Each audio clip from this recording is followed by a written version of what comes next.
Welcome to the final episode of 1 Year of the Pandemic. I'm your host, John Lund. As we rejoin our look at COVID's impact on London, Ontario, a new and very different school year begins. Teachers prepare, friends unite, new challenges are met by students ready to resume a familiar routine. But this time, it's different. Masks are fit to tiny faces. School supplies were secured through Amazon deliveries. There are class-size concerns. The teachers' union and government are in a PR tug-of-war. Parents fret, worried if what they choose is the right thing for their children. Mental health has become as big a tug-of-war as the virus. More than 100,000 London area kids at 200-plus schools are confronting a hybrid of online and in-class instruction. As long as COVID-19 cases stay down, I want to keep going to school. Just a little interaction with people would be really nice. It's going to be super hard to make friends because you have to sit in one class all day unless you have to go to the washroom. I'm kind of nervous because I'm not sure how school's going to work. I think at some point the school might close. It all depends on if people take the precautions seriously. I prefer to be in classes because it forces me to do the work. When I'm at home, I feel like I'm more lazy.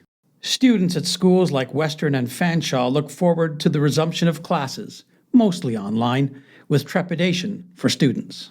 Several other students and friends of mine have expressed their concerns about being completely online this year. I think that everyone is anxious about this new normal, and rightfully so. It will definitely be a learning curve for both students and professors. At the elementary level, outdoor learning this fall becomes a hit. The kids are back and they're interacting safely. It supports their social, physical, and mental well-being. They're healthy and they're active. But the adjustments quickly take a backseat. Western's offering of online and in-class instruction quickly becomes at risk because of rising cases. Now is not the time to take risk with your health and the health of others around you, who may be more vulnerable to this illness than you are. Please follow the rules so that we can continue the school year together. Secondary and elementary students have to deal with the reality of the virus within their walls. H.B. Beale. It was kind of scary when I heard about it last night. It's a bit concerning. My parents just told me to keep wearing my mask and keep my hand sanitizer in my backpack.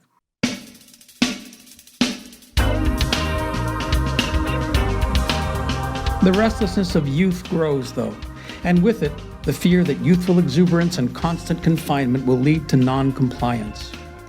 While there was no sign of trouble on social media, authorities are packing sweeping new COVID-19 powers just in case. They worry about what might happen if the annual booze-fueled student street bash known as FOCO goes ahead Saturday near Western University. London Police. We're reminding students and members of the public it is not safe to be in large groups and to stay within their social bubbles. But there are gaps in the net. Shock and disappointment reigns when 28 students test positive and on-campus restrictions are tightened. Yet it wasn't FOCO that caused the outbreak, but students and residents. I'm devastated to hear this. I came here to experience university and life. When people are misusing this privilege to go to house parties, it's sad to hear. Remote learning continues to be a challenge. 3 weeks into the new COVID-tainted school year, all 23 of Jessica's fully remote learning grade 4 pupils are finally on the morning video call. It is definitely a process of making sure that everyone has their password and everything like that. Now we're on a pretty good course of making sure everyone has what they need, though. As the weather starts to turn colder, the toll on London's poor and homeless grows, with deaths on the rise and encampments growing along the Thames River. Advocates put out a call for more help from the city. Second wave COVID isn't the only second wave going on here. With the homeless population, this persistent, limited access to services is actually creating a second wave, if you will, of poverty-related crises. What we're seeing right now is that people are entrenched in their homelessness. I also think there are more homeless people right now. I believe that firmly. We're just seeing more depth of need than we've ever seen in this city. The city's outreach groups. The most vulnerable people are becoming even more vulnerable. I know women are getting pushed down to those forests, and it scares me to my core. On the streets, at least there are passers-by and people. Once you're down there, it's a whole different ballgame. There's no help. If you yell, no one's coming around in the forest, especially at night. The belief in small blessings and being happy for what you have is fraying. London police lay charges after 150 people show up at a Halloween house party. The first charges laid in London under the Reopening Act. Western University. It's unacceptable to have a party when so many people are dying from a disease like this, and people aren't allowed to see their loved ones on the deathbed. At the beginning of the pandemic, there was a sense we are all pulling in the same direction. But that's destroyed in the fall in Aylmer. Anti-mask and anti-lockdown protests start small and grow to 2,000 people by November, including a range of anti-government protesters. A local pastor becomes the spiritual firebrand of the conspiracy theorists, claiming the lockdown is part of a worldwide plan to put ordinary people under control of mysterious elites. This is now a battle of good versus evil.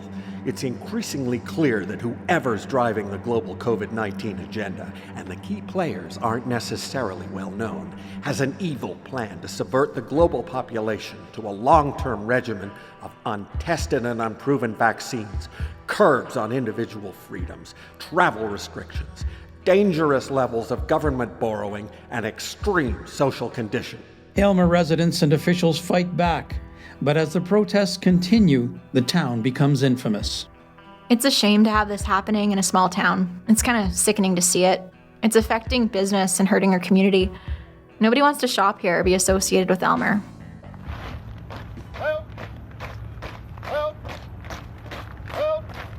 The heroes who fought for our rights are honored in a never-to-be-forgotten Remembrance Day staged during a pandemic. Planning for this year's Remembrance Day has been very different than anything we've done in the past. Last year we had 550 soldiers and veterans and support on the parade with thousands in the audience. This year we've got about 25, and we've asked everybody to stay home and to watch this online. So it's been very different. Meanwhile, the London Health Sciences Centre records its highest number of COVID-19 related inpatients in more than 5 months, coming on the heels of 2 separate outbreaks in 2 units at University Hospital. Staff-to-staff transmission is considered a factor in the spike in employee positives. A week later, LHSC's CEO scolds staff in an internal email for breaking public health rules on the job. I urge you to demonstrate accountability and ensure patients and the health of our community are at the center of everything you do. As healthcare workers, we must set a higher standard when it comes to living and modeling public health guidelines both inside and outside the workplace. Western University and the health unit worked to contain an outbreak declared at the university's largest student residence, Saugeen Maitland Hall. 8 students test positive there, the second residence outbreak since mid-October. Dorm resident. My worst fear is contraction, spreading it to other people, so I have to be extra careful. I'm grateful I can still be here.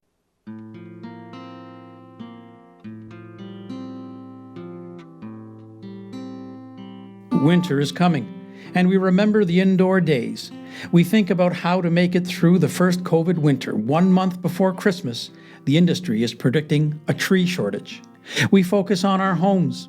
Sales for home improvement retailers boom as people isolated and working from home turn to household fix-up projects in droves. We are very busy. Everyone is home and wants to clean their carpets and paint their living room.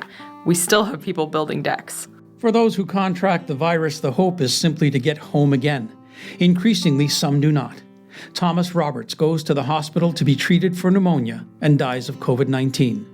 His gracious wife, Eileen. The whole family is very thankful to the doctors and nurses at University Hospital who did their very best to care for Tom through his illness. They have an impossible and extremely difficult job right now and taking care of patients while dealing with a tremendously aggressive and sneaky virus.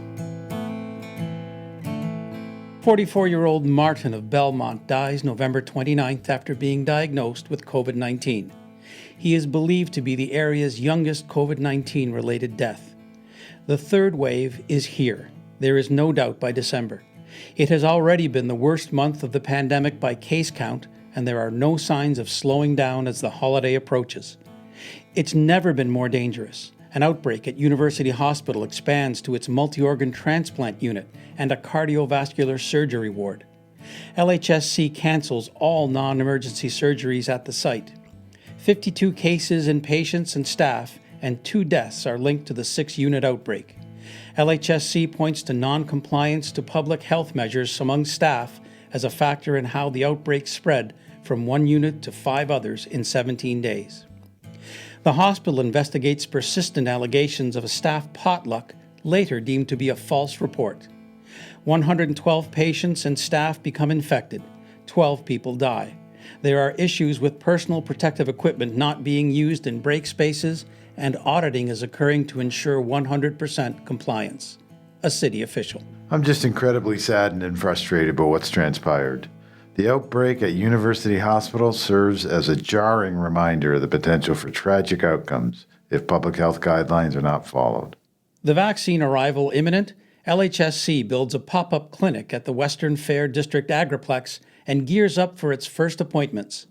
The much-needed poke of encouragement comes on December 23rd. A Komoka nursing home administrator, Karen, becomes the first in London to receive a dose of the Pfizer-BioNTech vaccine at the site. This is a game changer for us. I don't even have the words. It's a momentous occasion. We had armor, but we didn't have a weapon. And today we have a weapon. The COVID-19 vaccine is the weapon we need to defeat COVID. It's Christmas time, but like no other. You're still not supposed to mingle with anyone outside your household. Santa has to go online to take wishes from children or stay behind plexiglass barriers at the mall. Stranded Trinidad migrant workers on a farm in Simcoe can't get home, but they're seeing a white Christmas for the first time. Santa Claus. It's not going to be the same on teleconference. It's going to be a weird year. I can't wait for it to get behind us. Mrs. Claus. The close family that you're with is precious. Think of other people and don't spread the disease. That could be part of the Christmas spirit, just doing your part. The head of the Anglican Diocese of Huron is at home with his family Christmas morning instead of sharing a Christmas message at the pulpit. In the wake of shuttered church services this year, his sermon is recorded ahead of time. It will be the first time in my life I haven't gone to church on Christmas morning, so that will be a little different for me. And when it's over, we know what's next. On Boxing Day, it's lockdown number 2. Even the ski hills, which provided outdoor protection, plenty of space, and the opportunity for exercise, are shuttered. This is devastating not only to us, but to our entire team, as well as to our entire customer base. Literature beforehand had given us hope that, had we entered a lockdown, we would still have been able to operate with safety protocols in place. Every small business feels the pinch of losing out on Boxing Week sales. We are just trying to make the best out of it. The mall today is a ghost town, not its usual self. No vibrancy, no life. Welcome finally to 2021. It's the quietest New Year's on record. It doesn't feel much like a regular celebration. We say good riddance to 2020. Everyone shares the same wish that this year will be much healthier and normalcy will return. We all know it won't happen overnight. The London area's daily COVID-19 case count hits a new high of 161, making January the second worst month of the pandemic by case count just 5 days in. LHSC is forced to scrap some surgeries as it prepares for a second wave surge. LHSC. Canceling surgeries and reducing volumes is not something we want to do and not a decision we take lightly. We urge all members of the community to do their part to help mitigate these outcomes. London's second wave death toll, 57, now matches the number of COVID-19 deaths reported in the spring, underlining the severity of the virus's resurgence and the urgency to get vaccine shots in arms. Be good, be smart, be safe. Our health and political leaders tell us over and over again. Then we learn LHSC executive Paul Woods traveled to the U.S. at least 5 times during the pandemic to see his immediate family, the most recent in late December. The revelation sparks instant and intense outrage. The sheer hypocrisy of a leader who's admonishing staff for not wearing a mask while eating lunch, and then him going off and crossing borders, and then saying, oops, lack of judgment on my part, that's just so inappropriate. If he doesn't have the judgment to see how ridiculous that looked, then he doesn't have the judgment to lead a hospital. London area schools reopened February 1st for in-class learning for the first time since mid-December. Parents and grandparents give a sigh of relief, having been caring for and teaching kids 5 days a week. I am just so glad that they are back. I think we'll have a little party tomorrow. New mutant strains of the coronavirus start to appear. The race is on. The rush now is to get as many needles in arms as possible, starting with the elderly. The COVID-19 threat level is given a color code. The color tells us what we can and cannot do in our community. In London, our code turns from gray in the deep of winter to orange at the end of February. Orange opens up bars and restaurants, theaters, and retail operations a little more. We can see more people inside our houses, although we are supposed to remain distant and are supposed to honor our bubbles. I think it's really good news. I'm excited that people can get out and enjoy the weather. There are different strains, but I think mental health is important too. So the little enjoyments we have, as long as people are being safe and following the rules, I think we'll be okay. Instead, cases began to rise again. It became a race between variants and the vaccine. Scientists warn we're already in a third wave. On April 7th, the doors shut again. Call it an emergency break, a lockdown, a shutdown, it all means the same to us. We're not through this yet. There is so much more to come in the second year of the pandemic. A third wave, fourth wave, the Delta variant, the Omicron variant, first shot, second shot, booster shot, vaccine passports and anti-vaxxer convoys, and eventually an easing of restrictions. And no one knows what happens next. But the first year of the pandemic has given us an emotional roadmap that can guide us. We called out the best and worst of ourselves, our leaders, and our communities.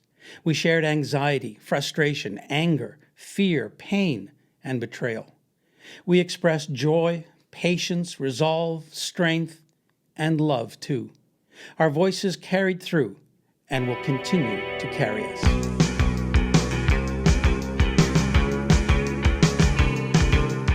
One Year of the Pandemic is a production of the London Free Press, produced at the Digital Creative Arts Centre.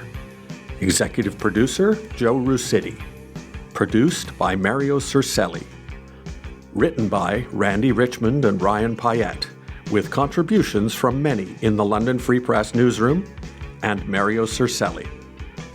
Audio engineer, Alex Macy. Editing, Jay Panasico and Mario Cercelli. Narration, Andrew Patterson. The voices you heard were Joe Rusitti, Jennifer Beeman, Norman DeBono, Jonathan Juha, Calvi Leon, John Lund, Ryan Payette, Jane Sims, Megan Stacy, Greg Van Moorsel, Chaz Vincent, Jay Panasico, and Ashley Shaver. The music used for 1 year of the pandemic was created by London and area musicians. Drown in Your Love by Serena Haggerty. Renaissance by Chad Price. Big Machine, Burning Leaves, and Motif No. 1 by The Thin Line. Big Brother by Strawberry UK. Sink or Swim by Carly Thomas. The Silent Night by John Broxham and Scott Bollard. Voyeur by Anthony Hudson, The Incredible Melting Man. Not Talking Love by Paka Nomad. Revolutionary and Footsteps by Suffer Machine. Mood for the Time and Lounge by Jay Panasico. Insomnia by Acid Mudflower. Infected by Anthony H. Fingers Crossed by The Marrieds. I'm a Believer by Toby Mathis. Shadow Dancer by Ucase. Common Grey by Morgan Fields. Hold My Hand by Denny Gauthier. Belly Up by Thin Raft. I'm your host, John Lund. 1 Year of the Pandemic is a production of the London Free Press. All rights reserved.